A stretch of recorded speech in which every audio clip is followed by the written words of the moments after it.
lot of technical difficulties. Oh my God, look who's here. Hey, it must be Michaela Mayer, Sandy Ryan fight week, and we must be inside the damn box. Brian Campbell right here, the BCX guy. And who's that next to me? Brian, we're gonna have to be quick today because I got a flight to catch. I got my it's a long flight. I got my neck pillow ready and I'm ready to go. You know what I'm saying? Yeah. Dixon Sider agrees. He does have that dog in him. When you hear that dog, I'm coming. I mean, can lightning strike twice in the same country in the same year and a half when two women meet and a red can of paint just happens to open up at the wrong time? Well, look, I got a lot of colors to choose from, and I think I really want to do something special for this fight because I know that this is heavy duty. This is an important rematch. I don't want to let Michaela down. It means a lot to me. Good. So it's not Marissa Mayer anymore. Hey, welcome to Inside the Box here. We go feet first, homies. Yeah, that's what we do. 2 men, 1 box, 1 cat right here. Reginald, how are you, buddy? Reggie, you need some paint? I need an accomplice. I don't know if he's into dogs. That cat on a plane? I don't know if he's into that, but we're ready to get boxy with you all. Welcome to Thursday, March 27th here in the 2025s. We're going to look back. We're going to look ahead. We're going to shout out Big George, and we're going to mix paint. So it's going to be fantastic. Got that dog in him. Ruff. Arf. Yes, Rafe Bugs live and direct. It's a full moon, baby. Let's do it. Live and direct from suburban Detroit over there in Northeast. But soon to be hitting the strip, if you know what I mean, Wait, so Southeast Michigan is flip your hand, flip it around because we already got the mirror effect. Get that some closer to the rest of the palm here. All right. I'm doing the same thing. It looks like this. Oh man.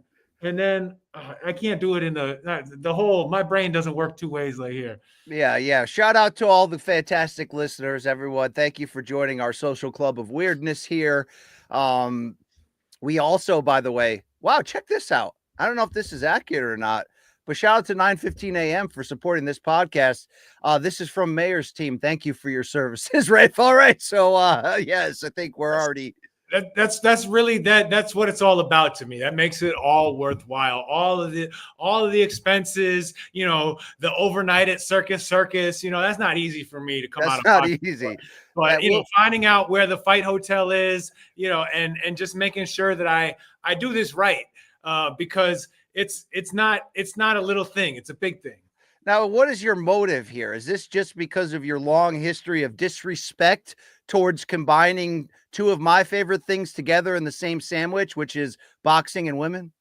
No, I mean, it's because I'm inspired, and I think that there's this, this, like, when I see a woman boxer who reminds me of Patty Mayonnaise from Doug back in the day. Oh, wow. She's out here working the jab, representing the USA, the United States of America in the Olympics, and then going on to have this incredible career of carrying her way through Twitter while winning fights. It's just my heart swells with pride, and I have to stand up for something every once in a while. If you're not, what is that cliche? If you're not willing to stand up for something, you will always sit down for it has to be your bull. If you sit down to pee, then you're always gonna watch Mayer versus Ryan part 2. Rafe, are you prepared today to break down all of the key women's boxing signings by Jake Paul's most valuable promotions over the past week? Because we know that you I'm super prepared. I can list them all by memory. All right. Hey, welcome on into our great show there. Shout out to Project Zeb. Love you guys. Okay. You brighten my day too, Mastermind Media, MMA. A lot of love coming in from the peeps right now. Shout out to Australia, right? Shout out to George Cambosis land over there. That's where Eddie Hearn's girl lost her world title. What? No. Come on. Let's not engage in rumor mongering on a respectable podcast. When I said girl, I meant his fighter that he promotes. You know what I mean? I'm not looking to. There you go. Are you still there? Can I hear you? Did something happen? Did I just break the whole thing by putting my my headphones in? Look, Jim Nance's nephew, Andrew Nance, has a question. It's not box related, but it also kind of is.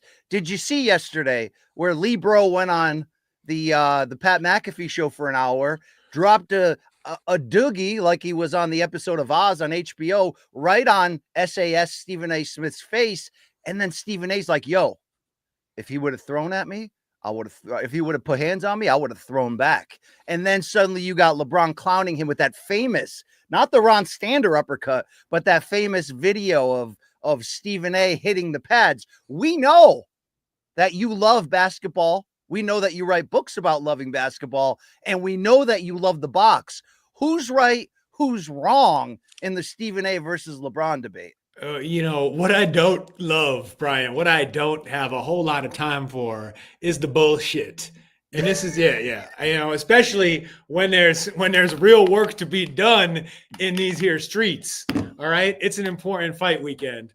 And no, honestly, I was more affected or took more notice of LeBron being really, I think, pretty mean to our boy Brian Windhorst from ESPN.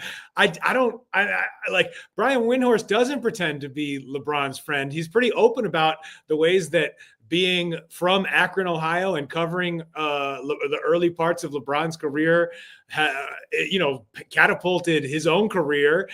Yes, he has found a lot of success in the business by doing so. And he continues because he has those long-term Akron contacts, still reports on it, but he doesn't really seem like he's, if anything, I get the sense that, just from watching from afar, that he has tried to distance himself from that and make a point to be like, hey, I'm not just LeBron's guy, I'm an NBA reporter. And I think he's been pretty successful at that. Anyway, shout out to has followed LeBron at every step. Oh, no doubt. Look, almost in a Ramona Shelburne, Ronda Rousey type way. Look, there's a reason why, if you want to be successful in any of these here games, let me lay some game on you about these games, these media games. If you like, it's a lot smarter to just hitch your wagon or be in the right place at the right time and have your wagon hitched to a generational talent, whether that's a fighter, whether that's a basketball team, a basketball player. And, it's right place, right time, and then doing a good job when you're there. And that's how a lot of the biggest names in, you say it, whatever sports media have gotten their start. And from there, they gotta actually continue doing a lot of hard and good work to maintain that status. But there's someone great in every city. It just so happens that some of us, not some of us, I don't mean myself, but like some people are covering a team in, I don't know. The Pacers are good, but Indiana, people don't really care that much. And some people are covering the Lakers, and some people happen to be there when LeBron is rising. It makes a difference. Well, Indiana Pacers and the Bartholomew household has the same reverence as women's boxing, so I can understand that. But Rafe, in real life, how the hell are you? The stash, it almost looked angled and very well kept at the moment here. I mean, have you been working on it? Well, by working on it, what up, Reggie? Good to see you, buddy. Look, very spry these days, like a prime Terrell Gaucher. Like a dungeon dragon. Yeah. Your pants are sagging, Reggie. No, all I did, I just trimmed the rest of my beard. I don't do a whole lot of heavy work in there. I spoke to someone the other day who had a really well-defined little part in his mustache. Interesting. And I wanted to ask, did you do that, or is that natural? How school me, because I'm out here just kind of messing. Are you talking about my gap? Are you talking? No, about but I gap? see. Well, look, Brian, I've seen your gap, Brian, and it's nothing to brag about. Nothing to write home about. Yeah. Wow. Yeah. I mean, are we convinced that the only people that can wear the opposite of this, which is the square in the middle and nothing else, are Prime Hitler and Michael Jordan, right? I'm not ready to try that one yet. Okay. Okay. All right. Yeah. No buttholes here, Ernest from old Reggie Jackson. Okay. He is that's the only thing he censors in his life. Everything else is yeah. And by the way, as Jim Nance's kid says, hit the likes for the boys. Saturday may be for your boys, but Thursdays around here is when the real men hang out. Rafe, Thursdays for the box. Yeah, for real quick aside, you used to work in the ESPN LA office back in the Grantland days. I did. I see that they're closing down the LA Sports Center shop. They're only going to keep the NBA shows there. They're telling everybody move to Bristol or you're out of work. Do you have any reaction to that? I mean, I noticed that headline yesterday, and it gave me some feels because I spent almost 5 years going down to that office, for every work day. Yeah, sometimes you and on MTV's weekends. Chris Connolly, right? At the end of we were talking about the old MTV News days, down the home stretch there. Chris, whoa, wrong button. Hey, yeah, yo, chill. LAP. I actually, Brian, this is funny, or maybe sad. I still have, and this is not something sentimental. This is just me being late. The same way our boys, Lazy Bed, maybe Dave Sandine, anyone else who notices my crooked picture back there. The same way I don't bother fixing that. I never bothered taking the LAPC. That was the name of that LA Live I think it was LA Parking Center. I don't know, but the parking tag for my car that I had to keep on the rear view mirror.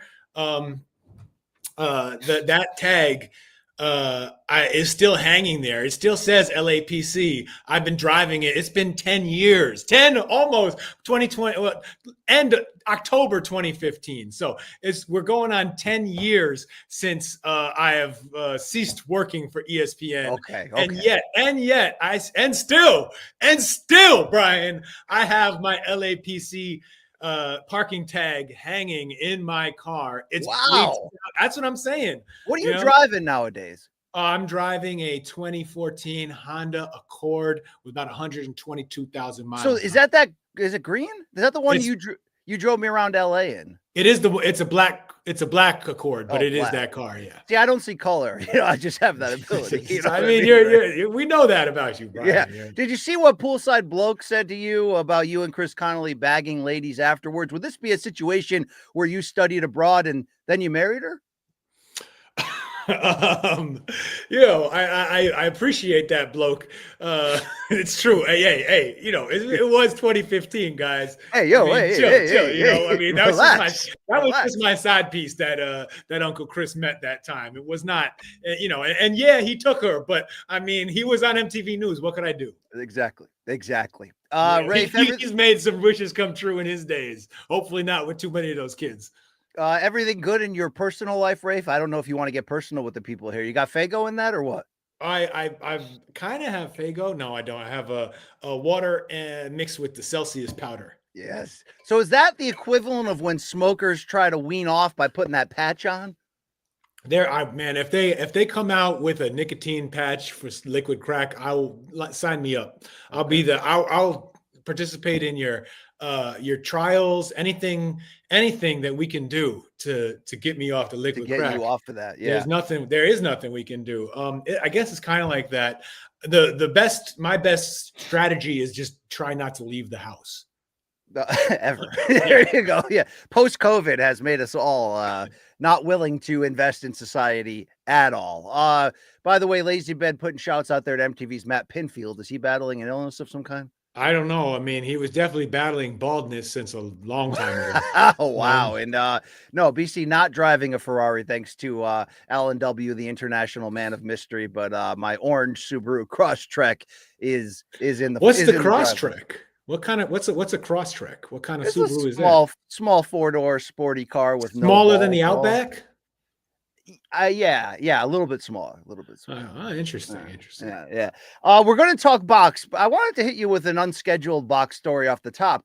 Have you been following the boxing scene versus Turkey Al-Sheikh war that by extension has seen Paulie Malignaggi on Paulie TV air out all of the sins of one Turk 182 there and the Saudi regime, including how they came to power, which seems to be all published true facts, right? It's not just Khashoggi. There was some other ish going on. What are your thoughts on that? Hold up. How come you're dropping this on me now instead of giving me some time to really catch up? Because this is content I would be here for if I knew what was going on. I love me. Oh, I can't say that anymore because he's crossed a few too many red lines for me. But it's hard for me to quit the the Magic Man, Mr. Paulie Malignaggi. It makes me feel like I'm back in New York talking to a lot of people I have known throughout the course of my life. And also Turkey, that's the thing, Turkey, I don't think understands yet. And maybe he's got enough, enough cashola and enough choppers, and can get to whoever anywhere in the world. Maybe that's the case. But when he comes, when he has to deal with people like Paulie, with just big mouth Americans of all stripes from all over our glorious nation, he's gonna like that. We got a lot of good shit talkers. Paulie is a great one. He was a world champion junior welterweight, and he had a lot of balls fighting Miguel Cotto in the Garden. Yeah. He broke his face. Do you know how hard you have to punch a guy? Quite and Paulie made it to the final bell. However, Paulie's even better at talking shit, and so he's gonna get in Turkey's ass that way, and so will a lot of other amazing U.S. shit talkers, because he wants to come here and mess around. It will happen. You tease the bag, you get the mess. What do you think about the core of this? Is that Boxing Scene published that TKO boxing earnings salary thing mixed with, they've been, like a lot of outlets, including myself at CBS Sports, often critical. And now Gary Jonas is going public and saying no Boxing Scene writers have been or are allowed to get credentials at any ring or Riyadh events. I mean, we when the PBC launched, there was some of that going on too, right? It's not unheard of. I mean, boxing promoters have been withholding credentials to journalists or writers or media people they didn't like for one reason or another for a very long time. That isn't really new in any way. In a lot of cases, those issues were temporary and were sort of smoothed out pretty quickly, and things went back to status quo. I get the impression that the way Turkey operates, he's never going to give you a shot if he thinks you're not, pumping his company line, which. And it's, I don't know. You got to prime that pump. Okay. It's all. Yeah. It's not a very long line, but it's wealthy. To me, the credential issue, we know that was happening, haven't we? I mean, I don't know if they've actually written it up before now, but this is something I've heard the people we know who work at Boxing Scene talk about, not just to me in private, because I don't think I've spoken to some of them in private in a couple months, but like I've heard Tris Dixon talking about not getting credentialed for, Riyadh season events and Turkey related events. And I mean, he's not even credentialed for Thanksgiving at the Bartholomew household. And I was asking Flo Jacques and everyone I know to give this man a credential. And they're like, no, Turkey says no. No Thanksgiving for Tris. But, Tris, I guess Raskin, Mulvaney, that whole crew, Big Pug, Pugmire. Yeah. The whole thing seems silly to me. Or at least because the story that this all begins, or supposedly begins with, this round of animosity is not, again, we talked about this last week. It's not a very critical story. It's very straightforward reporting. It's just Lance Pugmire spoke to industry figures, his sources that he knows from covering boxing for a couple of decades, and they showed him a couple of contracts, that draft contracts that they've seen go out, in discussing the possibility of working with TKO in this new league for their fighters. I heard Keith Idek, who now is on the Turkey payroll, talking to Chris Mannix. Yeah, that's the thing. See, My boy Keith, he likes to, he loves to mix it up on the Twitter. Don't fuck with the Kingpin, you'll get the Daredevil. I don't know what that means. I heard, once called him a young butterbean, and he got angry at me. I feel bad about he that. has a right to get angry about that. We don't make fun. Yeah, we don't. I love Keith, by the way. Great guy. Great guy. But like, that's the thing. Even Keith, who is on Turkey's payroll and is working for the Ring now, was on Chris Mannix's podcast saying, well, I trust that the contracts that Lance looked at and quoted are real. That doesn't mean that they represent every contract in the universe or every discussion that TKO has had with other fighters or whatever. And that's true. But again, Lance's article didn't say that it didn't even suggest that it represented anything more than what it said on the page. And all it said on the page was, this is the details we know. And then it had a little bit of analysis from boxing figures, from whoever, managers, lawyers, whoever his sources were on those for that story, where they're saying, well, look, if this is what they're paying, it's probably not going to be a world beating, you're not going to take over boxing with this kind of pay scale. And which is, I think, pretty obvious analysis. Yeah. Analysis that I'd already heard before any reporting had come out on any contracts. Like, there's just nothing controversial or negative about it. So I think it's sort of silly. And I guess now it's just become the excuse for the rivalry between, Gary Jonas and the Ring Turkey people. I don't know it's hard to tell, because there's the people at the top who probably have real dislike for each other. And then they have all these, media people who we've worked with over the years. True. We've seen them all get along and hang out together over the years. There's little media beefs here and there, but for the most part, they're all pretty used to each other. There's not a whole lot of it's like every 2 years, Ioli and Raphael have a falling out, and then suddenly they're back together. Right. It's, you get back in the gym with some of those ladies, and then everything just washes away. Although the Raskin Steve Kim rivalry has been juicy, I don't even know if that's public, right? I mean, that was really for the Ring Theory heads. You got to be a paying subscriber to understand that. But in any case, all I mean is that I don't really think that the writers or or editors, whoever's working for the Ring magazine and the ring.com, or the people working for boxing scene, at least, maybe they'll get dragged into disliking each other just by how dumb this whole thing gets. And because they're going to get more attention, unfortunately, for beefing with each other online than all of the solid coverage they could do of boxing, the sport we love. That's the shit world we live in, man. I don't know. Why are we, I don't know what to say about it right now, man. Boxing is full of shit. So I used to love this game. You know what I mean?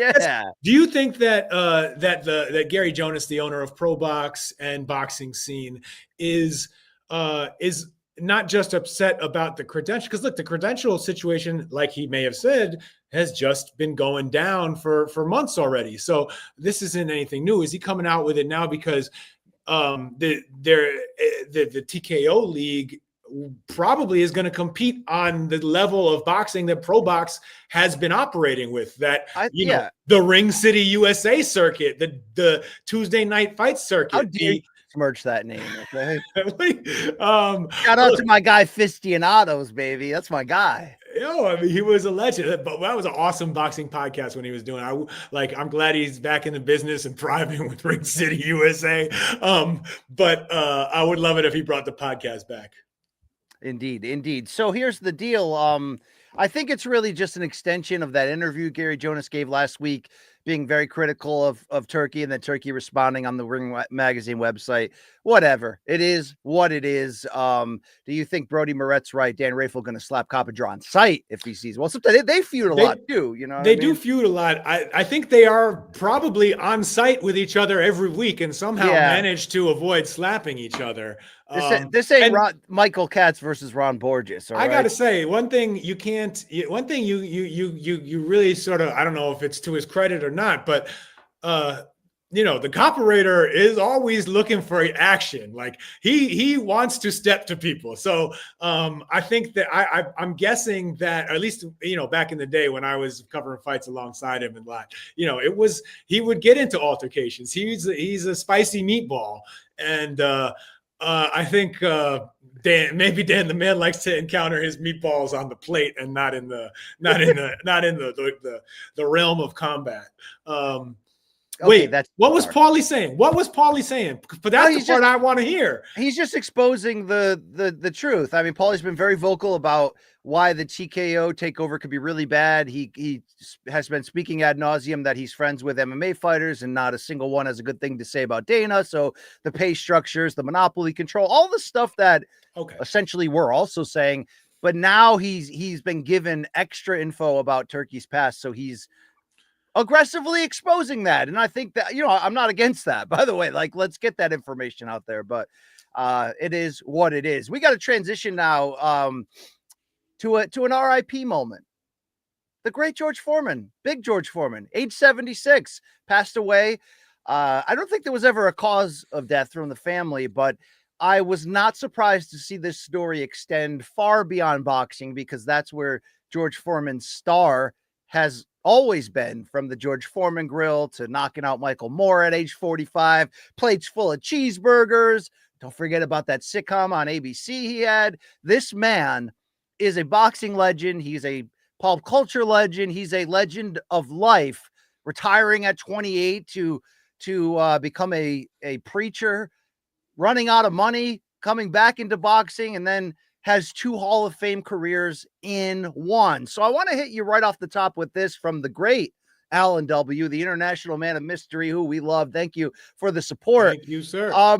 He's asking a question that a few others are asking in the chat today, that he's seen George Foreman ranked as high as top 5 all time, where some, like Alan, have had him on the outskirts of the top 10.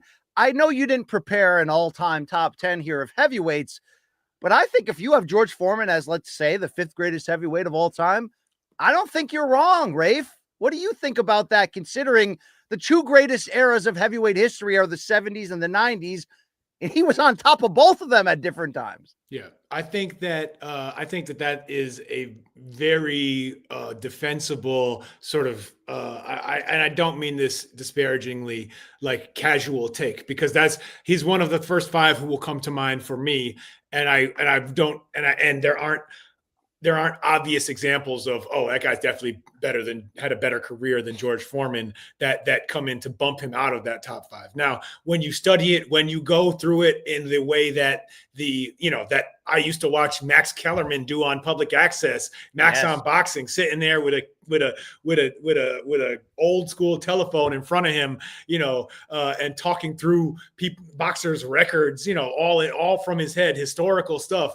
There are hardcore fans who really, really treasure the history of the sport, who can probably break down why there is a more deserving top 5, and that probably has to do with their body of work for those fighters, and the fact that, yes, George created some of these incredible moments, but also, like that 90s run. Yes, he made it to that top of that run, but he also, not like he won the fights against Holyfield or even Tommy Morrison. Like he was marketable enough and incredible long enough to sort of be there at the perfect moment and win and create one of the most memorable moments of our boxing lifetimes. But was that really like a Hall of Fame run in the 90s on top of that? No, it's like the cherry on top of an all-time great career that he accomplished in the 70s. I mean, to be fair, the 90s are known for Holyfield, who he lost to, but a very competitive, fun fight. Lennox Lewis, who he never fought. Mike Tyson, who he never fought. Riddick Bowe, who he never fought. So that is what it is in that regard. But I mean, 6 knockdowns of Joe Frazier in a championship fight in Jamaica in 2 rounds. A 2nd round knockout of future Hall of Famer Ken Norton. Finished Frazier in the rematch. Went through hell against Ron Lyle. 1968 Olympic gold medalist. Yeah, he lost the Rumble in the Jungle, but it was almost fueled his personal arc and story of how he went from being the angry Sonny Liston 2.0 to becoming America's grandpa. I mean, on a personal level, on a pulp culture level, what did Big George mean to you as a kid in the 90s, Rafe? Oh, I mean, he was the sort of like that version of George was the first one I knew. I was like the kid who grew up and was surprised to learn that he was not such a nice guy at the peak of his career. When he was knocking out Joe Frazier and just sort of just a destroyer at the heavyweight level. That he was such the opposite, because the George Foreman the first George Foreman I knew, he was already in that second part of his career, calling fights on HBO, just smiling, happy grandpa who's going to knock you out at the same time, and is just the toughest SOB, despite looking, so old to me at the time, even though he's just in his 40s. I'm almost his age. When that's the thing, I feel so old, and he won a heavyweight title older than I am today. That is amazing. And he took a beating in that fight. People forget too. Oh my God. That was the thing. Like, obviously it's because he knew how to protect himself, and he did, but he walked through so many shots in that second half part of the second phase of his career from so many fighters. I mean, they're just brutal punishment. I mean, I think honestly, the in more of a boxing sense, not in sort of the friendly grandpa sense. Hello, grandpa. Hello, Grandpa Bob. You're my grandpa too. I'm a boxing fan. Yeah.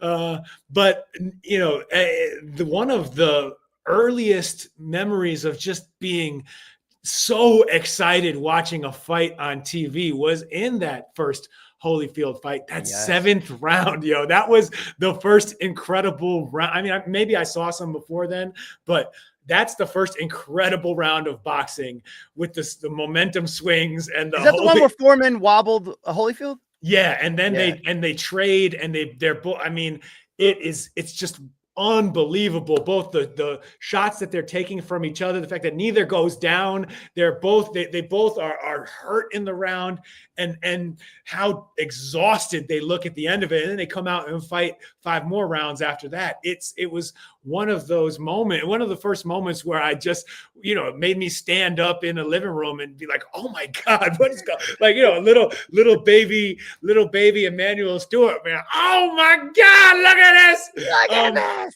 It was awesome, man. Dude, I watched Holyfield Foreman at my grandparents' house on pay-per-view with my man Melkar. Yeah, that great. I mean, so this fight, by the way, was considered like the first major pay-per-view fight, because they were doing closed circuit or the early pay-per-view in the 80s, like how I watched WrestleMania 2 in 86, was you had to rent a cable box from your VHS store and then put that cable box and hook it up to your actual cable box, and that's how you get it. But the first like traditional modern pay-per-view was Foreman versus Holyfield, and it like exceeded expectations on buys insanely. I watched that at my grandparents' house with the nickel taped over the power button so that you can watch the illegal pay-per-view through the squiggly lines. So I'm basically just listening to the audio of it. And I felt like I was a kid sitting by a radio, listening to Joe Louis, Max Schmeling Part 2. It was like this awesome, formative young boxing fan moment. Imagine if George had won it then, but the story's even sweeter that he had to wait 4 more years, lost to Tommy Morrison. In fact, he took on Moore the fight after losing to Tommy Morrison, which was a disputed decision. But dude, the stat I looked up that's crazy is that the Moore fight was the 30th fight of his comeback.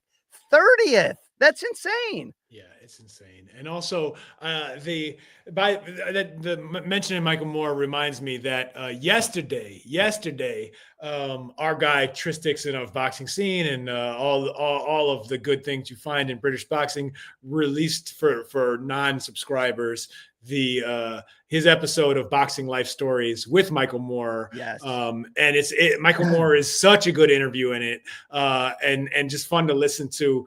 And also just a little I guess a little tip to anyone who's not a boxing hardcore, wants to hear great long form interviews with boxing, look up Boxing Life Stories, Triss's series. He's done it. He did it over a course of, I don't know, 5, 6, 7 years. And there's hundreds of incredible interviews on that. Some with fighters, some with, top bloke English journeymen you've never heard of. Dude, the Paul Spatafora episode I'm done with. And also a special extra long extended interview with the one and only David Diamante, where David Diamante brings the ring announcer, brings all of his personality to the fore. You have to listen to it to believe it, my brother. It is good. But Alan W is right. One of the most historically important figures. Really, no doubt. One of the most. Like, it wasn't Ali dying, but it's the closest reaction I've seen in combat sports when somebody this big has died, And to me, correct me if I'm wrong, I'm sure there is someone else out there who does sort of fit this archetype, but Foreman was, to me, the clearest living example and link of someone who really was 1 degree of separation away from those legendary eras of the sport that happened before most of us were born. Like, I'm talking about, at the beginning of his career, he's trained by Sandy Sadler and Archie Moore, and he's sparring with Sonny Liston. These are like the mythical figures of the sport that I've only read about and watched in grainy YouTubes and tried to catch up on. And George was he learned it directly from them. I mean, I guess maybe somebody like Freddie Roach and his relationship with Eddie Futch, but like, there aren't that many active fighters. Or not that George was an active fighter, but there aren't that many mainstream boxing figures left who can who sort of feel like touching them. You feel like you're touching the Marciano era. I mean, like, touching the tip, right? Yeah. I mean, it kind of. Well, can I add to that? Yeah. Can I add to that historical relevance you're saying? Not only is it the coolest thing ever that the night Foreman knocked out Moore, almost 20 years to the day that he lost to Ali and Zaire, that he was wearing the exact same pair of trunks. Don't forget who was in George's corner the night he knocked out Moore.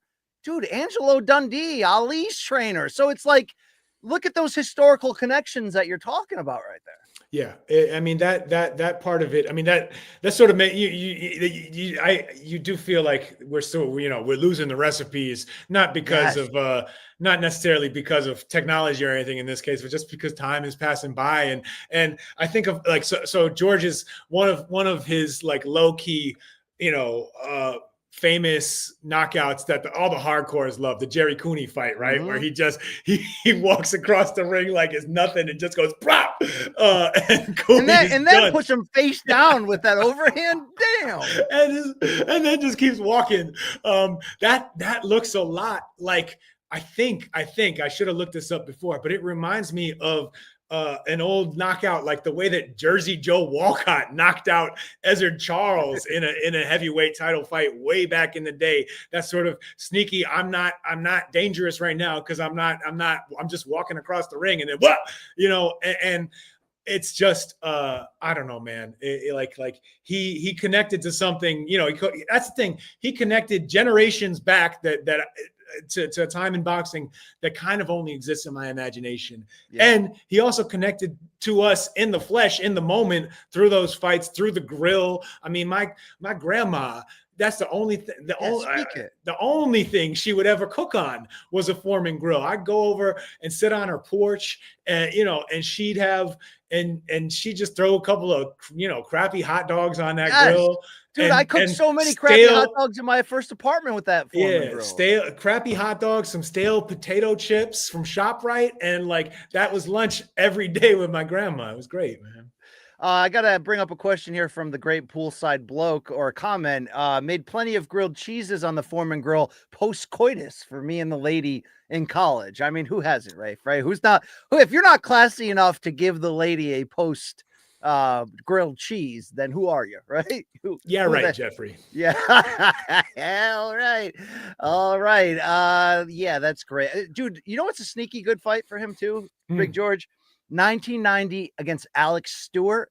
His one eye was like swollen shut. He was all beat up. George got a somewhat disputed majority decision win and had to go through hell in that one. If anyone wants to revisit that, Hank Williams the fourth is telling us, great show, guys. Crazy that Big George weighed 260 at his heaviest, and that would be smaller today than Chisora, Joyce, Fury, and everybody but Usyk, which only supports the idea that fat fellas can fight and continue to fight and dominate. Great stuff right there, Big George. Damn, man, I interviewed him in 2019 at Canelo versus Jacobs. DAZN did a radio row where they flew in Lennox, Sugar Ray, like all the legends, like one of those pre-Riyadh Season parties that they have over there where Turkey just flies in the history of the sport. And dude, he was great. He was hilarious. He was humble. He was self-deprecating. He's everything you'd want him to be. And I know in that, you remember that Legendary Nights episode of Foreman versus Moorer, and there's sort of that alternate people saying, no, he's really a salesman and a crook and all this stuff. I mean, there's two sides to everybody, but I always felt like the George from the late 80s and 90s was on the up and up, was a great human. And I mean, when he knocks out Moorer, he's not celebrating and pouring champagne. He's on his knees praying in the corner. I mean, I've been saying it since he passed, dude. I thought that fight was fixed because it was the only way it made sense, right? It was crazy. I didn't really understand. I remember watching that and not even understanding what happened because I was a little too young or just not paying close enough. It's like one of those things, if it's almost like if you aren't watching boxing regularly or haven't seen knockdowns like that before, or seen someone get hurt by like just the 4-inch straight that you barely even see get thrown, like you almost don't, it's hard to process that knockout. It makes sense why people sort of misunderstood it. But I mean, you see the blood welling up in Michael Moore's mouth when he's down there. I think it was real.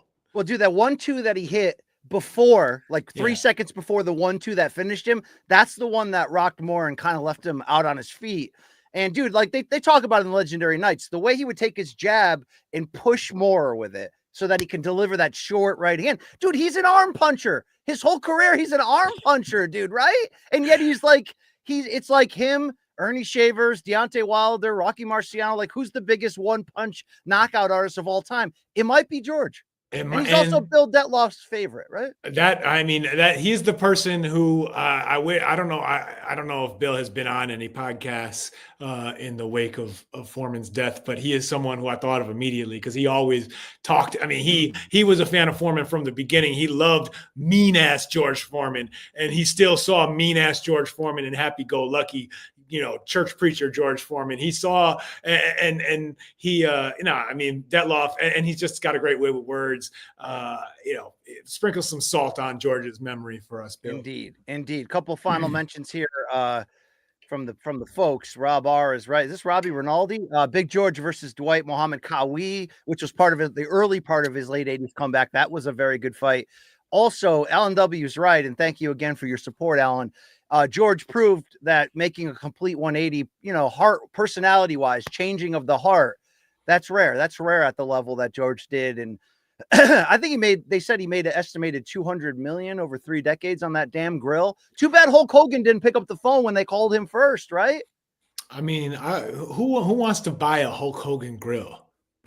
Were you into Pasta Mania when Hogan came out with that? Or I was into Hulkamania once upon a time, but me too, until he started saying the N-word. But shout out to the guy. Right? It took you that long to fall out of love with the Hulkster? I mean, who's more racist, right here? You tell me, right? The Russian is more to my racism in that one, I think. All right, before we get into the fights, I got a couple questions here. A couple of other comments here from Hank Williams. Michael Moore regained the world title 2 fights. Yeah, so George got stripped, right? Because he didn't want to fight the mandatories or whatever, further legitimizing George's win. They don't make him like Big George anymore. And Bloke is right. Bill Detloff loves loves hard men like Ezra Charles, no doubt here. There are a couple questions that are linked at you. So let's hit it, okay? All right. This is from Davis, aka Drip. Rafe, I just watched The Hard Way with James Woods and Michael J. Fox. Is that the real McSorley's Old Ale House that it was filmed?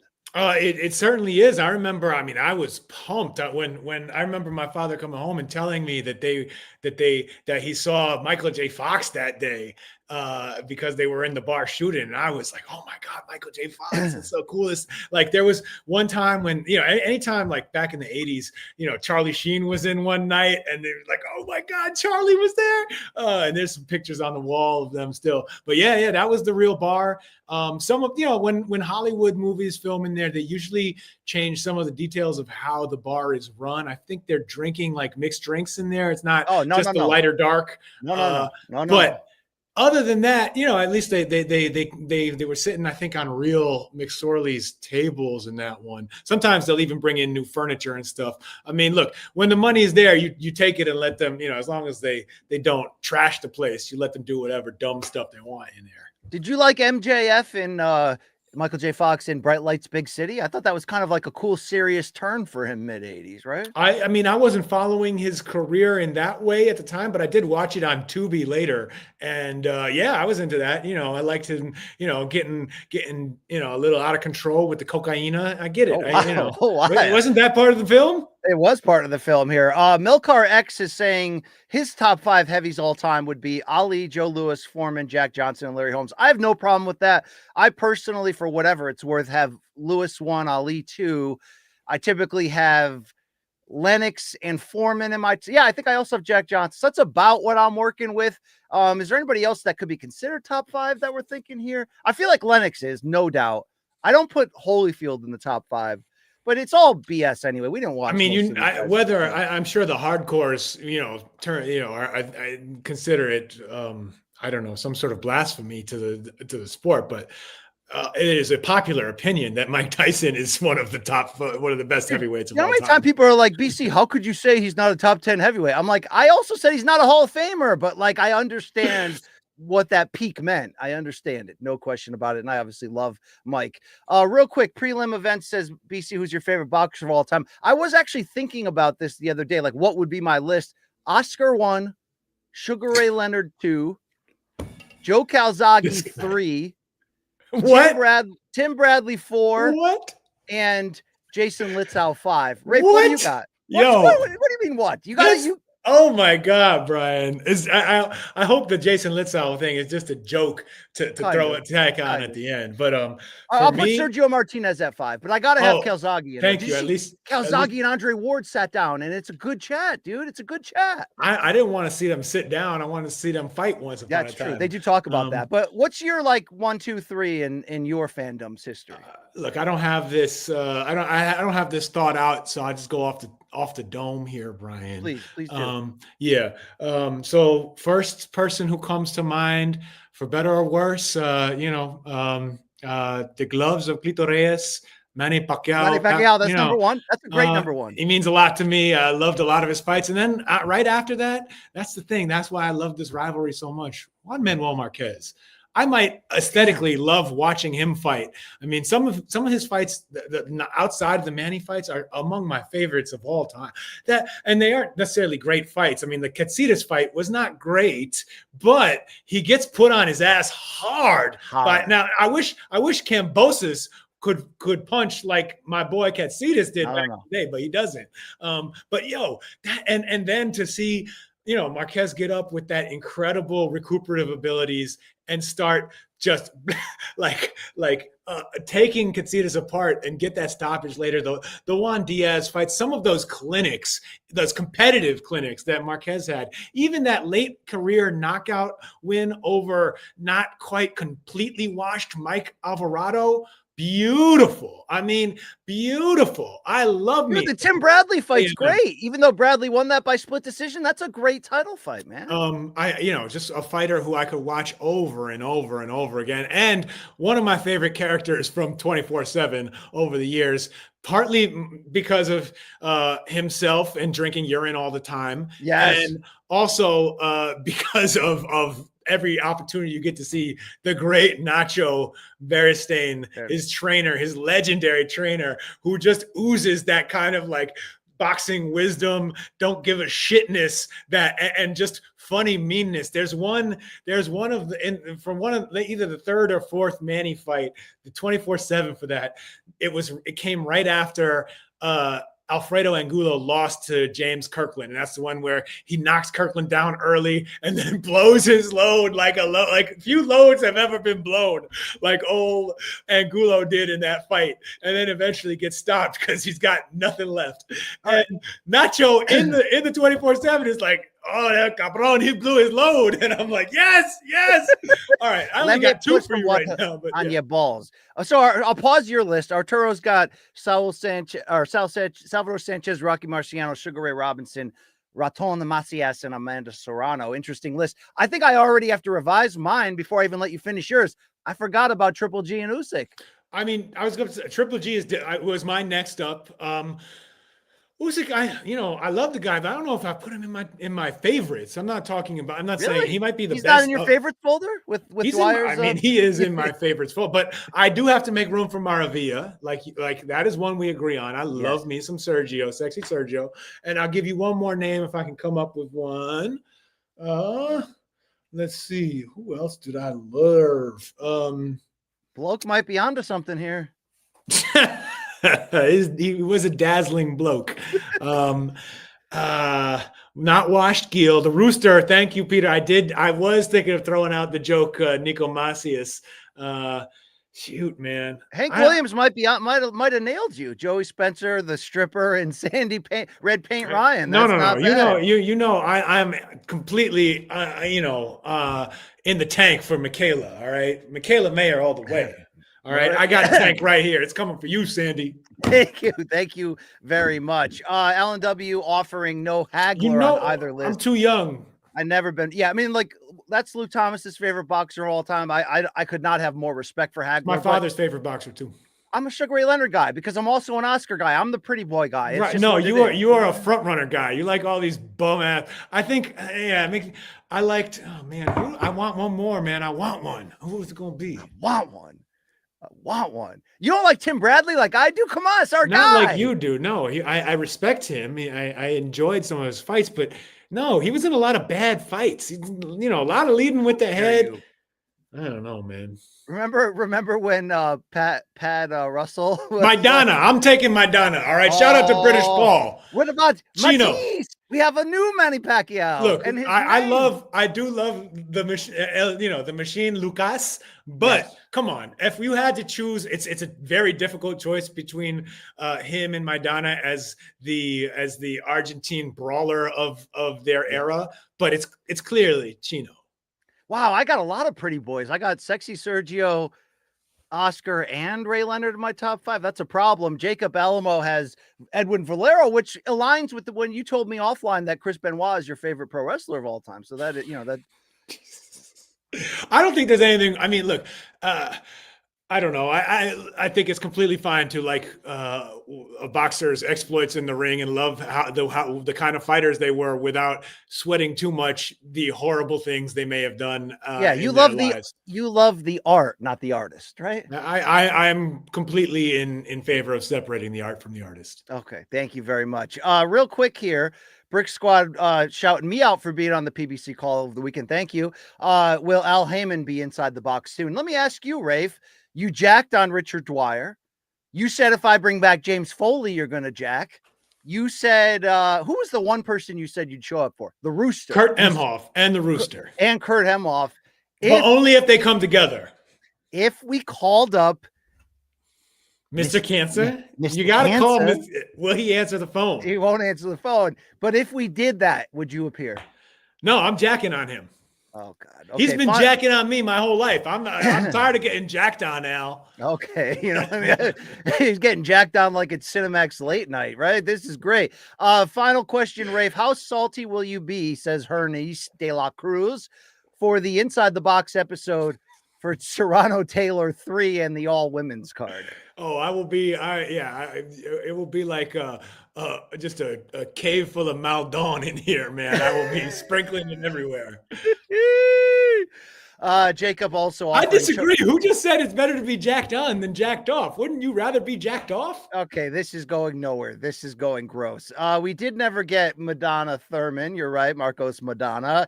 Madonna, Chocolatito in Jacob's top 5. Love that guy just the same. By the way, I wish SSR didn't fall off. That was my guy, the Rat King for a while, you know? I was about to, we get into that area. I loved me some Brian Valoria. Oh yeah, Hawaiian Punch. Yeah, he's a Yes, really nice guy too. I interviewed him when he at Ring City on the show one time because one of his fighters was fighting on the undercard. Real nice guy. there's always been the reputation for him, and he seemed like solid. U.S. Olympian. All right, let's get into the box that was over the weekend, and it went down in Las Vegas, the Mandalay Bay, the Michelob Light Ultra Arena, or whatever we're calling it, the house that Castillo and Corrales built, right? In Temecula? No, in Vegas. So it was PBC on Prime. Wasn't their first fight in Temecula? Huh? I think their first. No, it was Mandalay, bro. Mandalay. All right. Let's talk about it. PBC triple header, non-pay-per-view. Your boy BC on the call. Sebastian Fundora came back after almost a year off. He's claiming aggressively that the broken nose rumor was false. I think the reality is he was waiting out Errol Spence. That's the reality, right? And it never happened. And whatever else was happening with the with their ability to I do love Inoue. Just he's still an active fighter. I'm a nostalgia guy, you know. I'm surprised no Nonito for you. I thought about it when we were talking about some of those guys. I put Rachel top 5. Oh well, that's your business, Brian. All right. Speaking of, okay, that's too far. That's too far. Let's get into. You got to give the people what they want. Came back. Cordell Booker was in front of him. It turned out to be stay busy. Trash. Yeah. 4th round knockout. Booker could not get inside those long octopi arms. It was James Bond's Octopussy all over again. What did you think about Fundora's KO, or did you not really care? To be honest with me here. Look, Fundora looked good, right? I mean, he did what he was supposed to do. He really, other than the sort of obligatory, he gets caught clean a couple of times with overhands and close. Those moments, he dominated the fight. Cordell Booker, I got the sense that he just never even felt remotely comfortable in the ring. No. And of course there is no way to prepare. There's no way to find sparring partners to fight like Sebastian. I mean, it's in true. The fighter meetings, he's like, we couldn't figure it out. We had to get people way too heavy to be his height, And they can't. And if you get someone too heavy, then they're not going to be able to match his activity, his work rate, all the things that that big praying mantis body does in the ring. So it's really, and it just looked like they never Cordell Booker never even got remotely comfortable in there, never really had a good idea of how to close the distance. And because even closing the distance and being able to land punches on Fundora does not mean you're not going to have a lot of fire coming back at you, because we've seen over his career and in this fight, he's still effective inside. I wonder, how much do you think it helps for Fundora to sort of,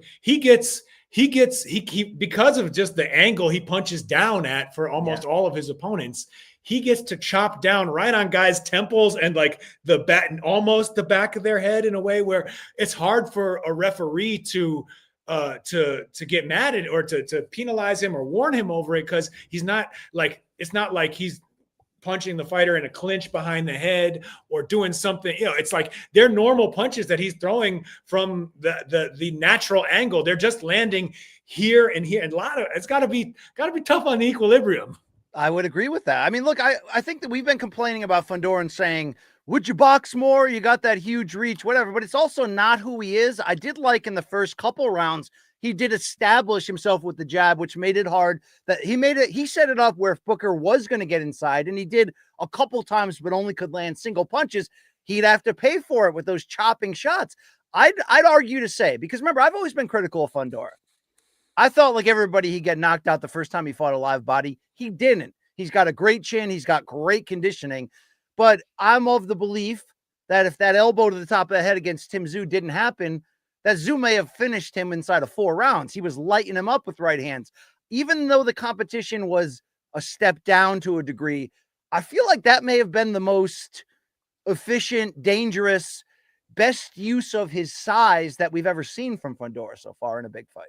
I see that point. I guess to my skepticism, or I don't want to read too much into that just because Booker looked completely out of his element there. Yeah. Like, I think that, I don't know if basically the question is, was that because Fundora was better, or his opponent in this case just had no answer for how to be effective against that height? And will other fighters, like we saw a round of with Tim Tszyu or whoever, so I thought Fundora looked pretty good. I thought it was, exactly what you'd want to see in this performance. I also didn't come away thinking, I rate him higher among the 154 pounders right now. I think he's Would he clearly even crack your top 3? Would he even crack your top 3 at 154? At the moment, I don't think so, especially if you're counting Terrence Crawford among them. That's a good point. I mean, I definitely put Ortiz. By the way, even though we've all been ready to retire Terrence after the Canelo fight, he just came out this past week and said, post Canelo, I'm coming back to 54 and I want all the belts. So that was kind of interesting, right? I'd love it if that's the case. I would love to see more Terrence Crawford, before he decides to retire. So I thought he looked good, and he's a top 5, top 10 junior middleweight, super welterweight, whatever you want to call it.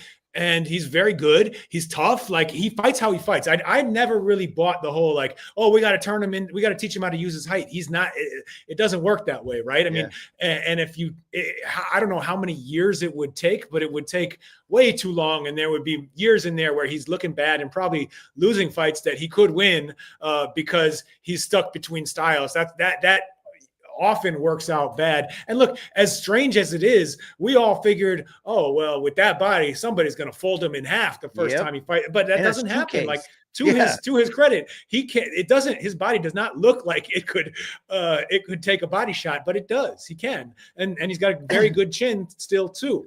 The conditioning, dude, he's in insane shape, and he can go deep. That Tszyu fight was a marathon, but Brian Mendoza did show us, like, what can happen if he spends too much time in the pocket, not covering up. I mean, he got sent to hell that fight. And so I don't know if this is still the sort of rough outline that PBC plans to follow with these guys, but I still watched that fight and felt like, if this was Errol Spence's comeback fight, or if this will be Errol Spence's comeback fight, and Errol Spence is still half the fighter we've seen throughout his career, I would pick Spence to win that fight. I think he can do enough and punch well enough, accurately enough, hard enough, actively enough to get the better of Fundora if they do fight.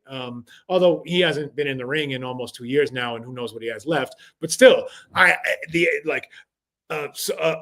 some reasonable facsimile of the Errol Spence we know, I would pick that fighter over Fundora. I still think 80% of Errol Spence is a 50-50 fight with Fundora. I agree with you on that. I would go down to 60%. I just don't know what percentage is left. Can you send Hank Williams to hell for me, even though he's my Connecticut brethren, and his suggestion that King Callum Walsh would put Fundora to sleep like Mendoza did? Well, King Callum Walsh? Oh, wait, your boy King Callum. I was thinking of Dana's boy. Callum Smith. And I was like, wait, are we talking about Callum or Beefy? No. In any case, Callum. Look, I don't know. It's hard to. Callum, your boy King Callum is still pretty untested, and I would be a little worried throwing him into that. To be fair, he's not a top prospect. He's an interesting prospect, but like, when he shows up on SmackDown and WWE, because they're all in the same TKO family, they announce him as the biggest prospect in boxing. And you're just like, all right. Anyway, Fundora looked, like we said, considering the competition, maybe the most powerful and efficient that we've seen of him. And the thing is, he wants the smoke, even though he's coming off some inactivity. There's a mandatory we're going to get into and some other opponents. But first and foremost, I don't know if you watched that co-main. Didn't turn out to be that exciting, but Jesus Ramos Jr. made a quick turnaround after sending Banana Jason Rosario to hell and took on a late replacement in Guido Emmanuel Schramm and got him out of there and largely dominated. What would you think of that fight? I don't think it'll be next because it looks like this mandatory is going to happen. But do you think Jesus Ramos Jr. is a sneaky contender for the top people at 154? Sure, he looked very good. I mean, I would definitely want to see him fight Fundora. I think it'd be a hell of a style matchup. It would just be absolutely, yeah.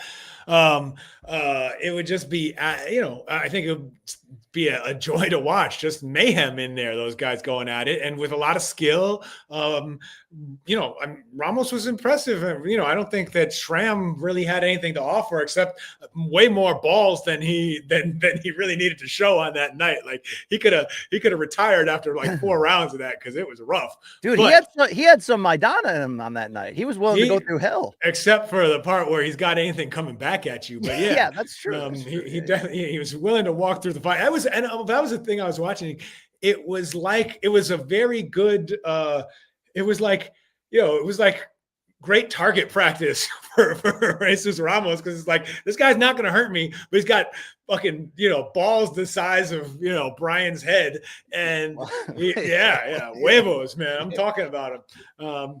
And he's, and he's game enough to keep, you get to show your entire offense against. It was a beautiful canvas for Jesus Ramos Jr. to paint his paint. Speaking of paint, by the way, I just got paint on the mind today. What can I say? But yeah, dude, think about it. Ramos is, and I wasn't always in love with Ramos. And when he lost that disputed decision to Erickson Lubin, I didn't cry foul because I felt like Ramos typically doesn't do enough. But I do think he realizes what happened in that Lubin fight, that he's got to be more offensive. And if you think about it, he's in top level shape. He's a huge southpaw. He can land power shots from distance. He seems to be a pretty good boxer, has good stamina. Like, I think at 24, he's still putting it together, but he could run this division at one point. I actually believe that.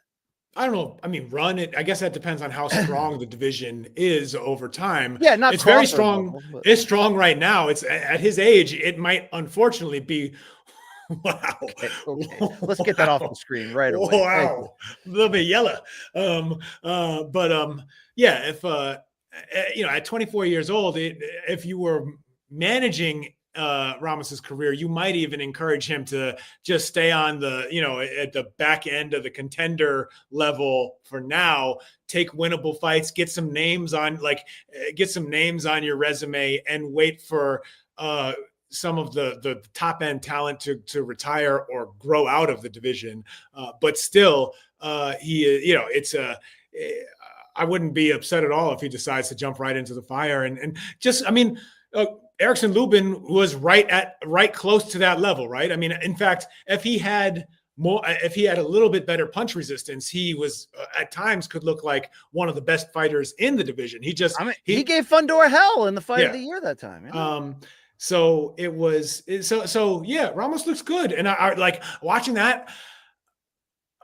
I was thinking, ooh, man, how fun would it be to see him and Virgil Ortiz go at it? Like that would. Yeah, I was thinking Boachuk, but either one. Yeah, either one. I'm totally with you. The mandatory though for Fundora, and this is a good development here, is none other than unbeaten Xander Zayas of Top Rank, who I think I love, has a lot of potential. You're a little skeptical of, but it did seem like they allowed him inside the ring barrier. They allowed him in the ring afterwards. They would not allow a face-off either in the ring or backstage, but they took pictures, and Samson Lukowicz, the promoter of Fundora, afterwards said, look, I've got a great relationship with Top Rank. He goes, isn't Ramon Cardenas a Samson fighter? And isn't he fighting Inoue May 4th? He goes, isn't Edwin De Los Santos a Samson fighter? And isn't he in talks to fight Keyshawn Davis? He thinks that this mandatory could be next. and that PBC and Top Rank could figure it out. I know you're probably going to think this is like a referendum. We'll find out what Zayas has. But to me, Rafe, I won't say 50-50 fight because Fundora has much more big fight experience and has been through some wars. I'd favor Fundora, but that's a good ass fight. And I think deep down inside, you know it. I think it's a good fight. I would favor Fundora pretty significantly in that fight just because I haven't seen Zayas against anyone good enough to really believe in him yet. But I also understand the idea there. It makes sense. If he's in a mandatory position and they want to exercise it, that's a good opportunity for Zayas at this point in time. Like, if they want to, take that risk, that's a fighter with 2 belts, a name that people know, who makes fun fights, who has the pieces fit together. It makes sense. And maybe, if the guy rises to the occasion, Fundora is beatable. I think, if you get to choose between Virgil Ortiz, Madrimov, Boachuk, Terrence Crawford, whoever, or what's his name, Murtazaliev, I see why it would take the guy with 2 belts is probably easier to beat than all of them. I wouldn't mind a Murtazaliev Fundora fight for full control of the division, right? 3 of the 4 titles because Bud has the other one locked up at the moment. The chat is killing Zayas, saying his power's sus. He's not ready. They believe that he's a bum like you, but I think this young kid's got some talent. And don't forget, also at 154 on the PBC roster is that fella Yoenis Tejas. I've called his last 2 fights. He's also an up-and-comer that could be a problem. So, dude, I want to see Fundora against anybody. I wouldn't say he's, Gotti level all action, but dude, he makes really fun, weird fights because of the body size and the difference. I credit him and his dad, Freddie, for, their sister, Gabriella, is the undisputed flyweight champion. I didn't realize that there's 4 other siblings. 2 were pro fighters. The other 2 were high level amateurs. Freddie Fundora, who dressed in that green jumpsuit that looked like he was either going to jump out of the airplane with the Air Force or change my oil. You got to give credit to Pops, right? He's putting together a good camp. Even if they don't use their height and reach, they're dogs in Fundora land. Yeah, look, absolutely. They're good fighters. It's a fight. Like, you could see that he's always been very confident in his style. And while, you can say there are better ways to make use of that height. I also think that Fundora doesn't move quite well enough to fight off the back foot like other good tall fighters we've seen, and he also isn't close distance fast enough to do like a Paul Williams sort of more combination based tall man, skinny guy, slender man fight style. It's easier. You look at the height and it's obvious to say, you got to figure out some way to use the jab and keep that distance. But it's hard. I feel like in some ways it could make him a sitting duck if he tried that. True. Good point. Good point right there. I love this division at 154. I wish we could have a Richard Schaefer, Cali Party, WBSS tournament with all of these big names, young and old, because there's rumors that Jermel's coming back in the next few months. Jermal is reportedly coming back. I know he's at 160 or 68, but he's also coming back. Big Charlo?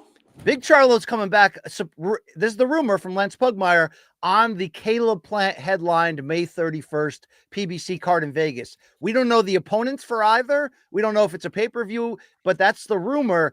Obviously, that'd be setting up Plant Charlo next time for what that's worth, but that's not 154. 154 is just, it's the best. I love it. I hope we find out who's the king here. No doubt about it. And one more thing on Samson. Did you catch the interview he did in the press room after with Marcos Viegas, the journalist of Fight Hype? Did you catch that? No. How'd it go? It's very interesting. He went on this rant that was like, they were talking about the potential of Bivol Benavidez is going to purse bid. And Marcos was like, well, aren't you afraid that if it does, that Turkey and the other side will just, pay more? They'll just buy it out. And Samson was like, you don't think PBC can get that kind of money? You don't think we have that kind of money? We do. Remember that. And then he was like, they're not the only ones with money. People think PBC's dead, right? No, we just starting. And he like stared at the camera afterwards. Like, so something's brewing in PBC land, which obviously makes me happy because I work for them and I've always cheered for PBC to succeed. But that was an interesting statement. Stop lying. You're a white guy. You didn't always. Oh, Always. stop it. You Oh, know how, stop look, it. man, it's just how it goes. The white guys could not, you don't have credibility, to be a PBC guy forever like that, All right. All right. Yeah, that was a short conversation of that man's large back fight game. And Hank Williams saying that that Charlo might as well fight the Hebrew Hammer at a catch weight. So I don't know. Here's the thing though. Like, we assume both Charlos will be a step down because they've both been out of the ring for like 2 or 3 years. Big Charlo's still undefeated, brother. He's been through hell though in his personal life lately. Would you see could you see both Charlos in sort of like a Misfits style tag team fight against the Paul brothers? How dare you? No. A few years down the line, I mean, anything can happen, man. All right, let's talk about the first part of that PBC triple header when, look, I've never been a huge Terrell Gaucher fan, but he's an Olympian. He's 37. He's given people hard fights. He knocked down Tim Tszyu in that U.S. debut. And then they straight up robbed the fella against 21-year-old Elijah Garcia at middleweight. Garcia brought on Bob Santos, moving his dad out of the corner. This was supposed to turn things around for him.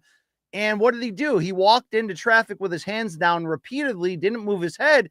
And I thought Gaucher, because I was doing the Herald bit. Jim, 7 rounds to 3 for Terrell Gaucher.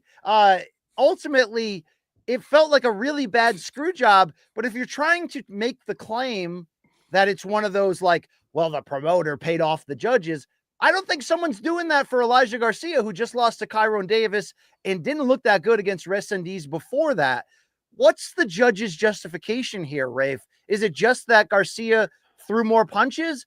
Because Gaucher was lighting him up with them counters. Yeah, I mean, it was mind-boggling, man, because this was the judges are supposed to score for effective aggression, right? Yeah. Elijah Garcia had maybe the least effective aggression I've ever seen at that level of boxing over 10 rounds. He was moving his hands a lot. I saw maybe like a dozen punches over 10 rounds actually, seem to land cleanly and have an effect. It was still a robbery. And it did, as much as I enjoyed you being on the call and doing a great job alongside Morrow and Abner, it was the kind of robbery that made you wish for the glory days of who, Teddy Atlas, blowing his top over terrible scorecards on Friday night fights. Shout out to Tyson Cave getting screwed over by Oscar Escandon. Shout out to Arash Usmani against Rancid. Oh my God. Yeah, that was Rancid Bartholomew really made his name as a villain in that fight. Yeah.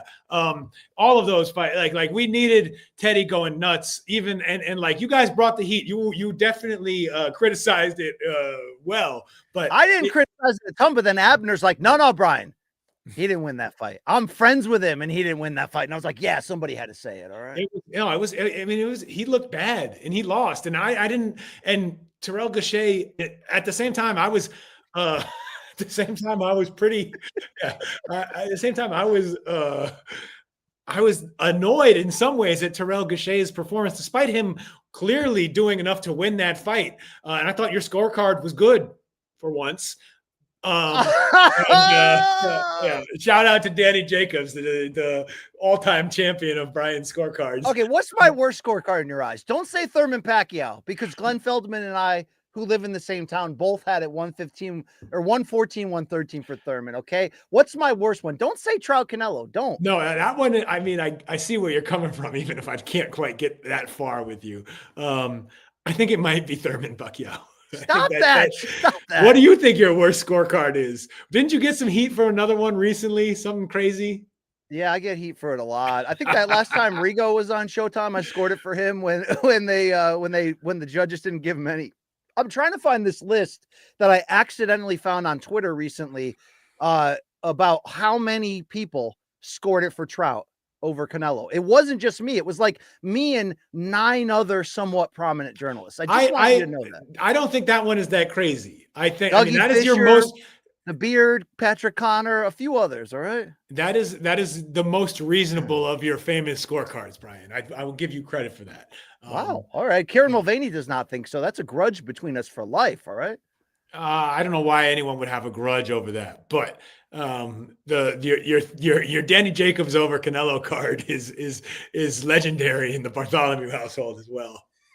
Okay, I scored Danny Jacobs Canelo a draw, and I stand by that. Okay. All right, congratulations. Stand strong, little roots. I can't find the tweet, but next week I will produce it. All right, I forgot what we were talking. Oh, PBC. Yeah, dude, that sucks.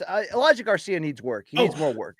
The thing that drove me crazy about Cachet, man, it's like he's the same fighter in every situation, which I guess credit to him. He's a very solid, good fighter, right? You get the same version of him every time. But it's like he could not miss anytime he let his hands go against Garcia. And he was hurting him. He had his face blowing up. Let your hands go, like start fighting at the beginning of the round instead of at like 1:15 when all of a sudden, okay, now I decide to, start throwing this right, which I cannot miss. It was incredible.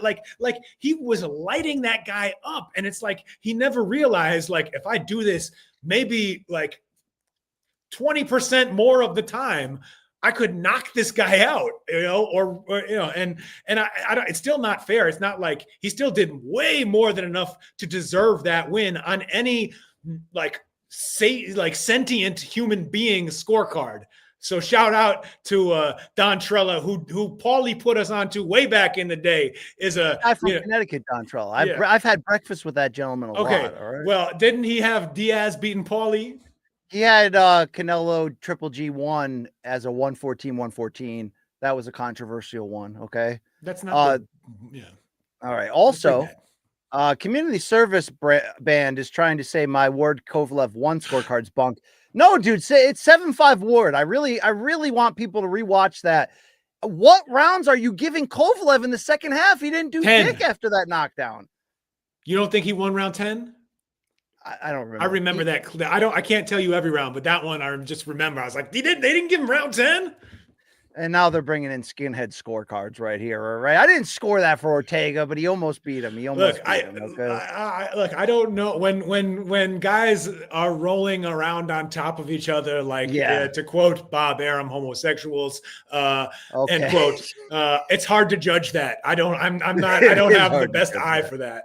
Hank Williams is saying Gaucher has amateur wins over Caleb Plant, Jesse Hart, Damon Nicholson, Carlos Gonorrhea, and others. All right. Rafe, before we get into that Down Under Thunder, we have two questions for you. One's from Hank Williams. Did you cover any Bong Marcus's amateur boxing career back? What does that even mean? Well, Bong Bong is the president of the Philippines. Okay. Honestly, you're kidding, right? There's no way he fought. He was like a playboy as a kid growing up. He's old too. He's like in his 60s. So this was like so many. He women. was growing up when his dad was the dictator ruling the Philippines under martial law until 1986.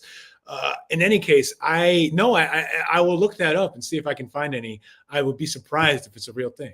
All right. And well, a lot of people saying Kovalev he did not. Okay. But the argument people should be making is the rematch when Andre Ward's like teeing off Galata style on his nutbag. And that's the argument. Kovalev didn't get robbed there. He did get robbed of, the chance to have more children, but that was more of was that Tony Weeks?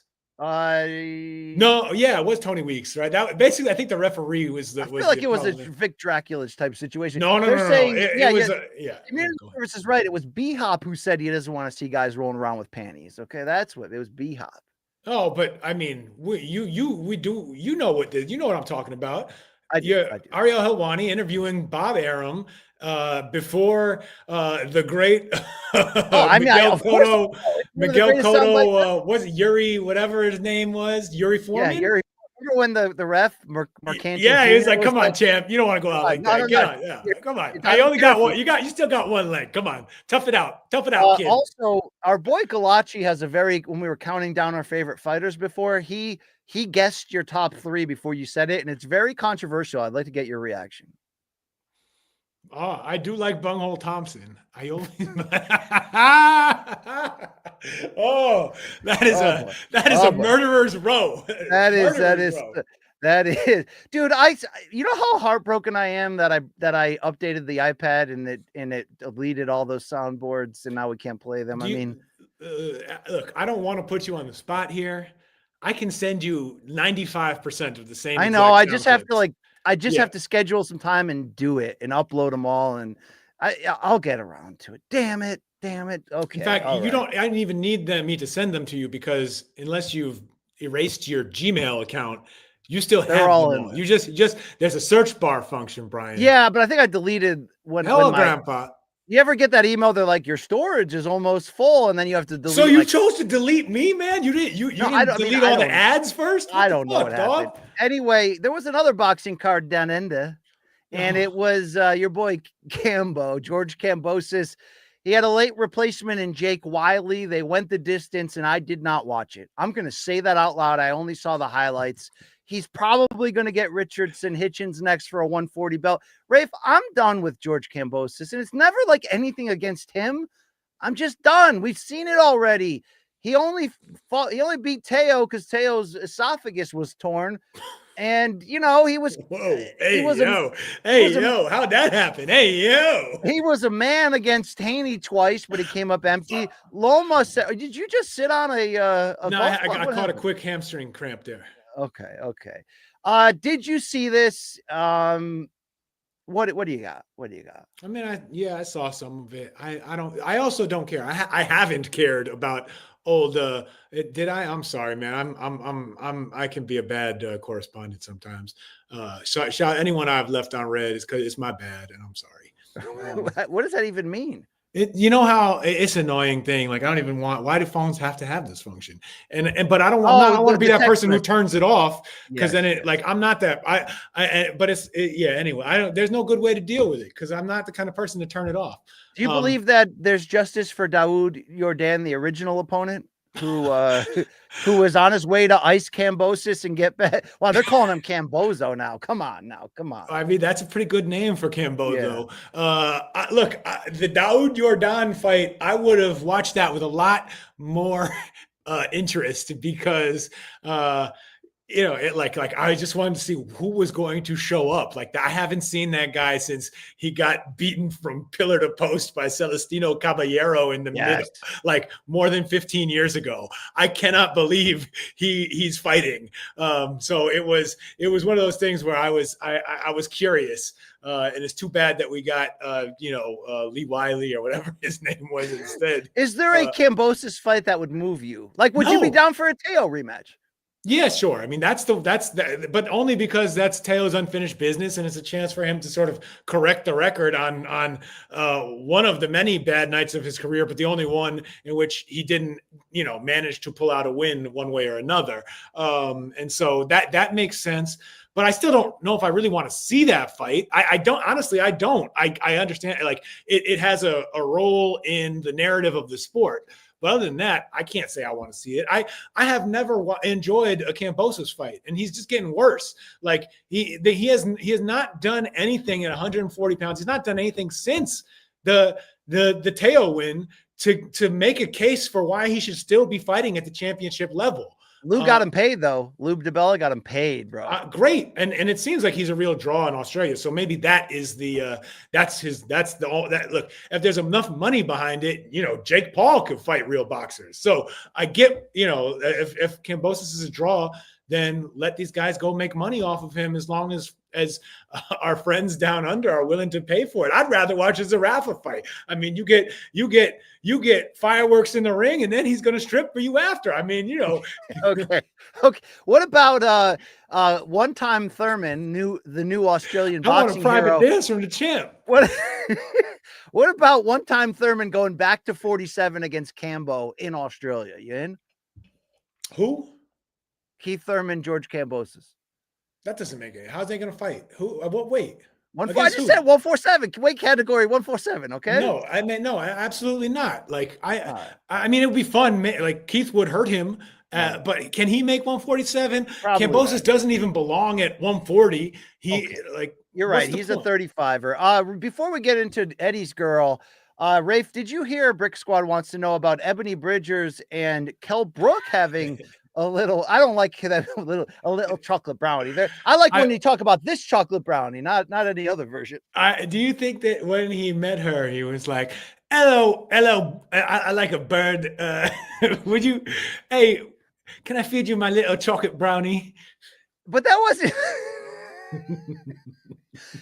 Considering that time he got stabbed in the leg out with his boys that weekend on the island, weren't you surprised that they had I don't know what you're implying here, what you're suggesting. I honestly, I'm a Kell Brook fan. I like to, ever since, he made me a believer, ever since he made me eat my words and beat JoJo Dan after I made the upset pick of the century. I was in on the Kell Brook train and enjoyed, I enjoyed his career. I thought he fought bravely and as well as he could against okay. Against they listen to a lot of Knife Party together. Yeah. They like the techno. You know how the Brits get down. They go to Tenerife. They put on the techno. Knife Party comes out, and then the actual knives comes out. All of a sudden, you got one stuck in your leg like Ricky Bobby, and you're like, "Oh shit! I might have to wait on this next fight." Kell Brook, I like him as a fighter. I thought he was a funny character. I'm glad he finally got to do what he always would have done to Amir Khan when they fought late in their careers on that late payday. Dude, he fought Triple G. He moved up 2 weight classes and fought Triple G. And you could say that he was the blueprint for other fighters to start believing they had a shot, right? They saw Kell Brook have some success landing on Triple G and have that brave 5 rounds before the first of his eye sockets blew out, and only for Errol to come over and take the other one. Took his whole eyeball. But I guess I kind of think that Kell Brook could do better. Kell Brook, they're an attractive family. You've seen his sister. All right, what about Kell and Sky? You match up Monday. You into this or what? I mean, that's I think they are at least in by my according to me as the ultimate arbiter of attractive human beings, I think that's a better match. All right. Do you think it's more to my liking? Kell has potential acting skills, like maybe he could share the screen with Yusuf? He's been in some films, I bet you that. Okay, enough for this topic. Let's get into Sky Nicholson, Eddie's girl. So she came in with with that belt. She only has 1 knockout in 13 fights. It doesn't surprise me. Have you seen her fight? I mean, by the way, doesn't Clarissa Shields have 0 knockouts? No, she's got like 2 or 1. Yeah, you're right. It's the same thing. Them 2-minute rounds catching up to us. Sky Nicholson lost her belt down under to unheralded American 19-0 Tiara Brown. Big upset, split decision over 10 rounds. And now we find out that Eddie never put a rematch clause in. So Sky is SOL. I was never high on her boxing ability. A lot of patty cake, good. Obviously there's a draw there. She's a personality. She's a good looking woman, but this seemed inevitable, didn't it? I can't tell you I paid enough attention. I sort of believed some of the Matchroom hype machine that was saying oh, she'll outbox anyone. She's so quick for whatever. I was like, maybe she is. The fights that I watched, a couple of her fights, and she was effective from the outside of boring in those fights. I didn't even watch this one, so I don't know how she got beat, but she must have gotten beat pretty convincingly to lose to a sort of a no-name challenger outside of the U.S. Yeah. It means she probably lost 8-2 in reality. Right. That was like a Gaucher fight over Elijah Garcia almost. I guess, but so what? No rematch clause. There's still 3 other belts in that division, right? She's still going to have promotional backing. Women's boxing is still thin as hell on talent across the board. So like they'll just find someone else who's got a belt or find a vacant one, line up someone for her to beat, get another belt on her, and go ahead like nothing ever changed. There you go. There it is. And by the way, I do say, I know we don't care, but shout out to Jake Paul and MVP. They are like signing a bunch of really good female names, from Alicia Baumgardner to Dina Thorslund, the unified bantamweight champion, who's pound for pound top 5, and a few others. I know it's not care level, but somebody had to corner the market on all these women, right? I'm a little scared at the idea of Jake Paul cornering the market on a bunch of women. But if it's just about the boxing, then glad I said Speaking of getting inside the box, Poolside Bloke has a big question for you. Your sister. Yeah. There's a lot that's tough. I prefer the Texan. Yeah, that's more to my liking, but whatever. All right, enough of that BS. Let's get into it, Rafa. You know what time it is? Game time. What? It's Marissa Mayer time. No, it is Do You Care Weekend Boxing Edition time. Are you ready? Let's go. Yeah, you're ready. You're born ready. Friday night, Altrincham, England, on DAZN. Main event is a 6-round cruiserweight tussle between Pat Brown and Federico Javier Grandon. Why is this on DAZN? I don't even know anything. I don't have no clue what you just said. Why are we putting a 6-round bout? I mean, cruisers were made for box, but come on. There's a guy in the undercard named Connor Tudsbury. This is great. All right. Let's go over to also, this will be Saturday, Cancun, Mexico, also on DAZN. I mean, I thought DAZN was going to be hitting us with them big fights, but do you like or hate this one? Rematch, main event. William Zepeda will defend his WBC interim lightweight title against Tevin Farmer, who has the eyesight of Steve Willis, but nearly pulled the upset on Zepeda in a 10-round split decision when they fought the first time. That went down 95-94 on all 3 scorecards, one of them obviously going to Farmer. That was November of last year in Riyadh, Sizzin out there in Saudi. I think Farmer kind of overachieved, but he did put the pure boxing skills on him. What are your thoughts about this rematch? Yeah, shout out to Tevin Farmer, man. I mean, he is really a pro's pro, has improved over the course of his career. Of course, was a belt holder for a minute at 130 pounds, and just he's a good boxer. And he still is. He's still a competitor in there. I'm surprised that they're doing it again, but I'm not mad at it. I do care. I liked the first fight. It was a good style matchup, one that exposed what, I think we expected were some of Zepeda's weaknesses. And while I didn't feel like it was a robbery that he wound up getting that win, that Zepeda wound up winning in the end, the fact that he wants to go back into what he knows is a difficult matchup for him, a guy who probably picked up some ideas about how to, do even better, to do even better against him in a rematch and try to improve on his first performance. That's, I think, admirable and a good thing for the sport. And the first fight was fun. The second fight has a good chance of being interesting too. And because, Zepeda is going to bring that pressure, and Farmer is going to be, an effective defensive fighter and counterpuncher, and has enough power to keep him honest, especially early in the fight. It's a fun fight. I like it.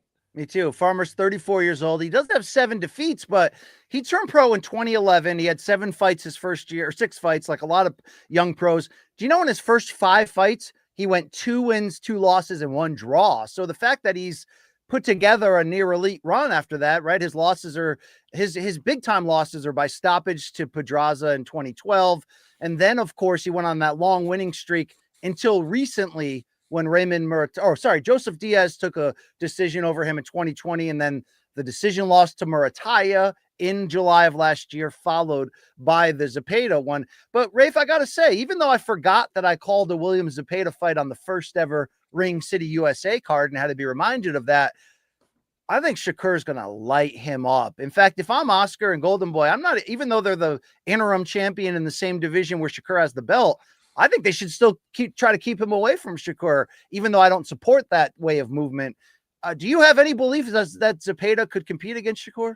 Look, I think after seeing I think that the people saying that there is a lot of stylistic similarity between Shakur Stevenson and Tevin Farmer are wrong. I mean, just like I think they're probably looking at a different similarity, and they need to look a little bit deeper. But to see Zepeda struggle at that level, and it makes you pretty skeptical of his chances at jumping up what I think is several levels of excellence to then compete with and defeat someone like Stevenson. But I mean, if he wins the fights and he wants to go like he'd still be better than almost everyone we ever get to see Shakur Stevenson fight. And if the choice is to see Stevenson fight William Zepeda or go on Twitter and talk about fighting Tank Davis for another year, give me the Zepeda fight. Or fight another plaster of the right. I'm with you on that. Do you care about the co-main? Oscar Collazo is going to defend his unified strawweight title against Edwin Cano, 12 rounds. Oh yeah, I mean those fights usually produce good action. I think I've seen Collazo fight, but I can't. It's sort of hazy in my memory. But I like Golden Boy, on a Golden Boy card. To what you said is 112. Yeah, strawweight. Yeah. Even less. That's like 105. No. Wait. Oh, you're right. Yeah. What the hell is strawweight? I think that's 105. You'd think I would know that off the top of my head, but 105. You're damn right. The lightest weight class, right? Also known as minimum weight. Good call. Yeah. Shout out to the Ty Mayweather 50-0, baby. There it is. No, I mean those. I trust them to make good fights at that level. So I even going in sight unseen, even as coming in like a complete casual, be like, who are these tiny guys? They bang. Dude, decent undercard fight here. It's chicks too. Try to stay with me. Yokasta Valle, who had that very saucy fight against Sinisa Estrada to unify belts there at flyweight, is going to take on longtime Sinisa Estrada rival Marlen Esparza, the former Olympian. It's like deep on the undercard, though. You into that or probably not?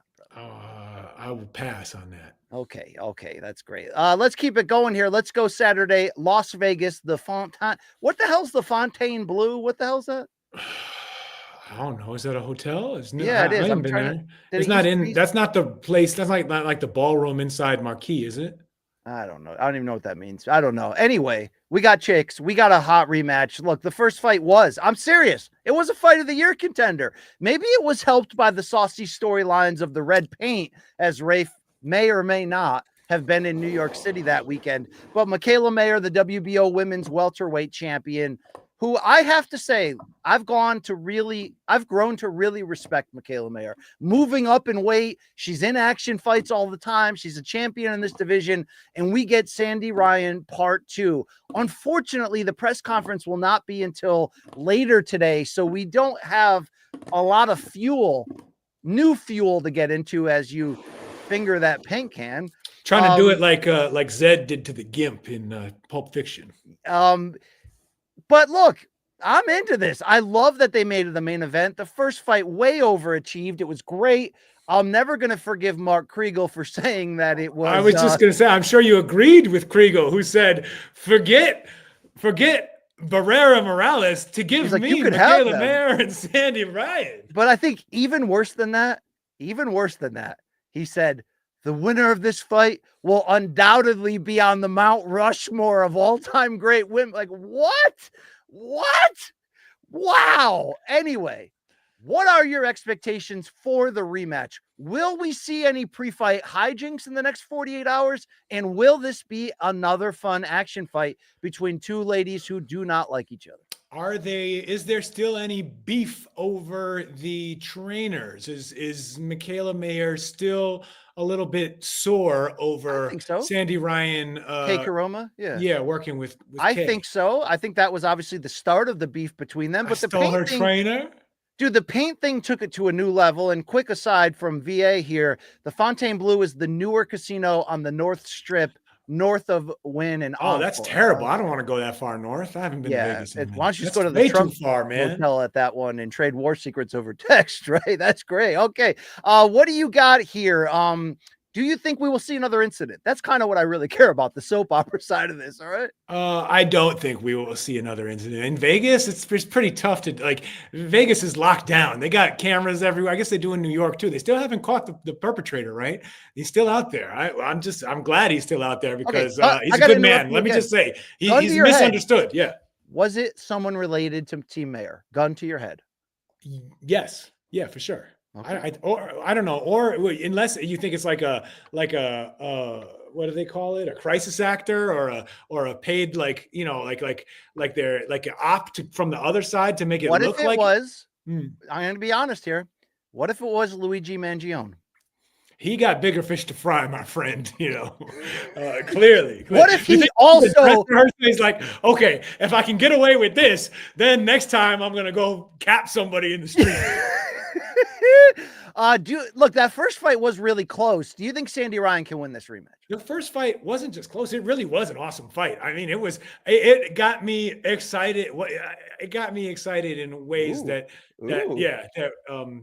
genre of boxing rarely gets a rise out of me. That woman fighter, please. Right. The exchanges were great. The momentum swings were great. And as much as I joke about Michaela Mayer, I think your point is a very fair one. I'm too stubborn to quite, cross that Rubicon with you, but she's been impressive in, her ambition, her willingness to take tough fights, to not just, to get into, dangerous situations in the ring, to exchange, to not just, try and use her height and stay on the back foot and stink out fights with her jab. Like she's going for it. And she went for it in that fight. And I think looking ahead to the rematch, while the Brit is more to my liking on just who am I a bigger fan of, I like Sandy Ryan more. I'm less annoyed by her than Michaela Mayer.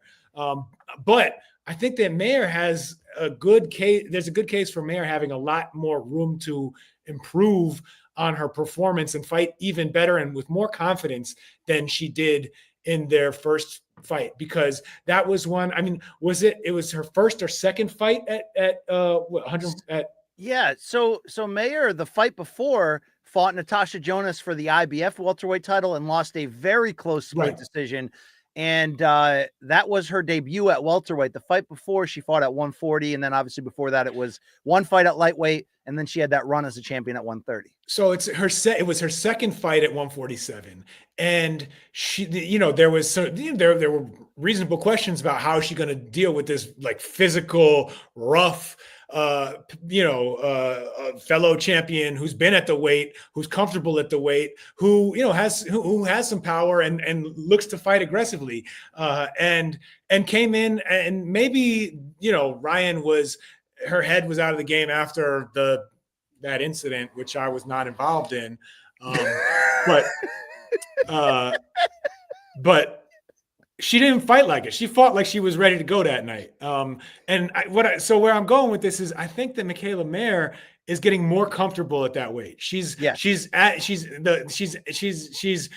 147 pounds she comes into she weighs in on Friday, and whatever weight she walks in at on Saturday is going to be a stronger version of that weight than she had the last time and the time before. And you saw when she let her hands go, when she walked down Ryan at times, she was hurting her too. She landed some of the more telling shots in that fight against the girl, the woman, I don't know, the opponent who was supposed to be more dangerous than her. So I think that, I think she has a chance to put more distance between her and Ryan in this fight. Maybe get a knockdown. Maybe stoppage is a lot to ask for in the women's game. But I just think that Mayer and also the boxer often looks better in the rematch because they've had time they've already seen what's coming at them, and they know how to deal with it. We learned that in Delvin Rodriguez versus Pavel Volak too. Oh, that's right. I forgot that they actually even did a second one with that, man. Yeah, yeah. Well, Sandina's here, and Rafe is all about that paint. Rafe, We have a new suspect in Paintgate, and her name is the Captain. Poolside bloke saying, okay, okay. Look. Also, Fred Angulo back in BKFC. Wow, I love El Perro. El Perro, such a mean-looking guy in the ring. One of the sweetest human beings like you'll ever encounter. You see, it would come off the screen when he got the chance to do like that 20. It wasn't 24/7, but whatever the Showtime bootleg version was called for the Canelo fight. Like sweet, like great guy, great family. Yeah. Yeah, bootleg 24/7. Luke, or sorry, I called you Luke. You should fire me for that. Rafe going hard in the paint, and I agree. How would Luke respond to that? Well, he would probably get a little bit angry. Yeah, probably. VA's right. Top Rank's got like the poster for this fight has paint splashes, dude. That's brilliant. This has been brilliant. Yeah, it's funny. I mean, like, I'm glad the paint was not so disturbing, such a scandal that they have to run away from it in this. And yeah, it's awesome. And what's Price's first name? Is that Lauren Price, who just beat Jonas for the welterweight title? Is she related to a plumber from Liverpool? Well, I think she's from that same area of the world. That would be an interesting fight. I wouldn't mind if Mayer win. Okay, if Ryan wins, we got to see a trilogy. I wouldn't mind if Mayer ends up fighting like a Chantel Cameron or a Katie Taylor or a Serrano one day. I mean, yeah, all right. Rafe, is her lover Tony Bellew? Oh wow. On this card also, Brian Norman Jr., the WBO welterweight champion, even though the 147 division is at a real low point outside of Boots Ennis, who's going to unify against Bob's Lithuanian. Are you calling that fight or calling a winner on that already? He's going to unify already? Oh, no. Well, someone's going to unify in that Imontis Staniosis brawl fight that's coming. Brian Norman Jr. against Derek Cuevas. Dude, I'm not fully sold on Brian Norman Jr. yet, but I do like what I've seen so far. Have you seen the American bloke put on the gloves of clitoris and do the thing? Yeah, I saw him in the fight where he won the title. It looked pretty good. I don't know enough about him yet to really like it seemed like his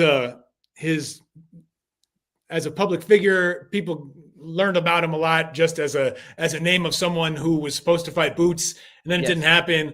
And then it's like, well, now we actually don't really care. Indeed. And this is just Remix. You're killing me here. Okay, you're killing. But is it for sale, Rafe? That's the question. All right. Also on that card, by the way, Bruce Shushu Carrington, a great New York City prospect.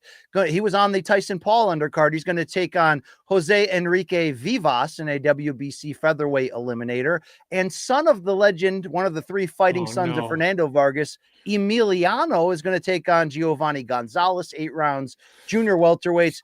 How about Tiger Johnson against Kendo Castaneda? This is a interesting undercard there, Rafe, right? That's a good name. Shout out to Dick Tiger. I mean, anytime you see a boxer named Tiger, it's like you're taking me back to the 50s. All right, Saturday, No American TV in Tokonami, Japan. Angel Ayala against Masamichi Yabuki for Ayala's IBF flyweight title. Are you in? Yeah, I've seen Ayala fight a few times, and he's good. I like him. Okay. I didn't expect that out of you. Saturday, No American TV, Mexicali, Mexico. Luis Alberto Lopez is going to take a 10-round junior lightweight main event against Eduardo Montoya. Inigo Montoya? You killed him? Yeah. Exactly. Saturday, Hamilton, Canada, and you can watch it on Boxing TV's website. John Michael Bianco versus Brett Beaton.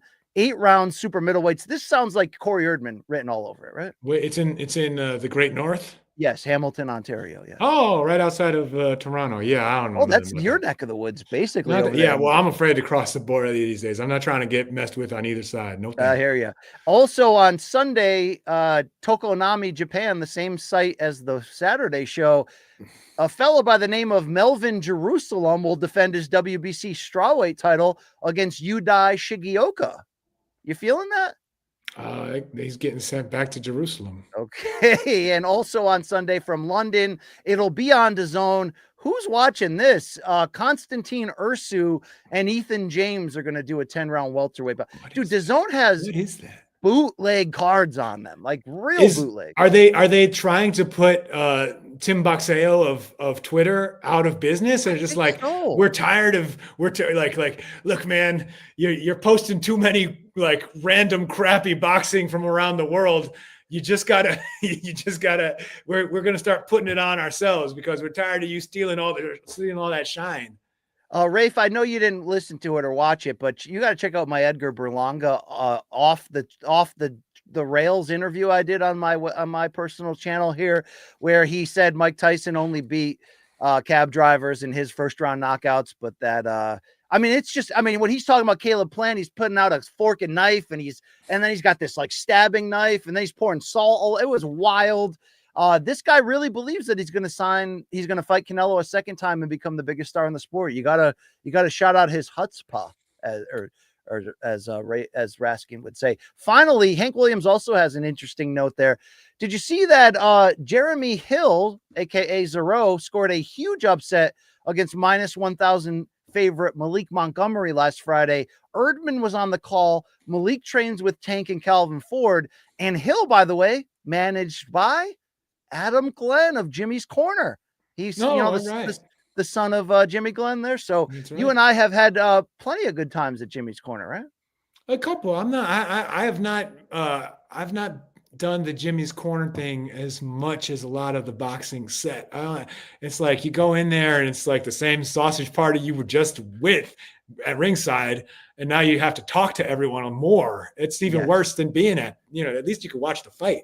Indeed. I also interviewed Boots Ennis this week, and he was driving and uninterested, but I tried to surgically pull some things out of him. All right, it did happen. Less interested than Isaac Dogbay's dad in the car. Indeed. And finally, Mr. Cunningham gets. Oh wow, he loves when you say it. He loves when you do that. Okay, that's it.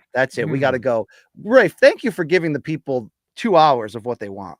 It's important to you got to put the first layer down before you start painting your masterpiece. Indeed. You have painted one today with this podcast. Thank you to all the listeners out there. Thank you for supporting it. Alan W., all the broskies, Rafe at Rafe Bugs on the Twitter, on the X, right? Yeah, that's correct. You got anything coming up? You got anything you want to tell the people about? I see y'all in Vegas, baby. Michaela Mayer. But what is on that USB? A message to Brian Campbell. Do not ask me what is on the USB stick. Okay, all right. I'm just going to sit here and play with my Kovalev nesting doll, see if there's drugs on the inside or whatever. That's pretty cool. Yeah, it is actually pretty. Main events. I got Kovalev boxer shorts. I got hats. I got I got a lot of good stuff back in the day from that run. When you look in the shorts, you're like, "Hello, my boxing friends." Paint the town red. We're gonna be out of here. Rafe has a 3 chick minimum. There we go. That's it. No more ridiculous comments. That's Rafe Bugs. My name is BC. We're gonna be back next week to recap Paintgate Part 2, and we're getting closer to that big Ryan Garcia fight. Still a few more weeks away. Is there anything in between that? Between now, I hope so. It's a whole month, isn't it? Yeah. Oh, April 12th. Boots in Stanionis. That should be. Do you get to call that?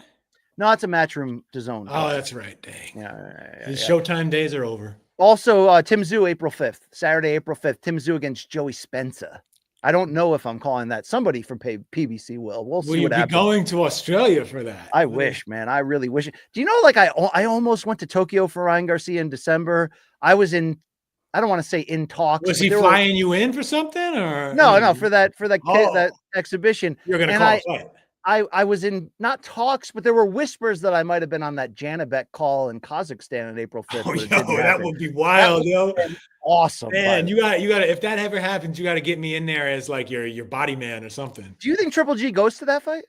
Yeah, for sure. He's like deeply involved with like the sports commission in the country. He's got like a government position. He played some role in getting boxing back in good terms with the Olympics for LA in 28. Like he's moving and shaking. Like, look, say what you will about Triple G, he's people gravitate to the guy. Max. I went to a final story. I visited my sister in Colorado last Easter, and she had like a party with friends, and one of the ladies was like, Oh, my daughter handles Golovkin's finances in California, and they had like all these stories. It was kind of wild. I was like, Yeah, my daughter handles Golovkin's, balls in California. okay, all right, California. That's it. That's Rafe on BC, and we are. Well, you should probably hear that intro one more time on the way out because we are out of here.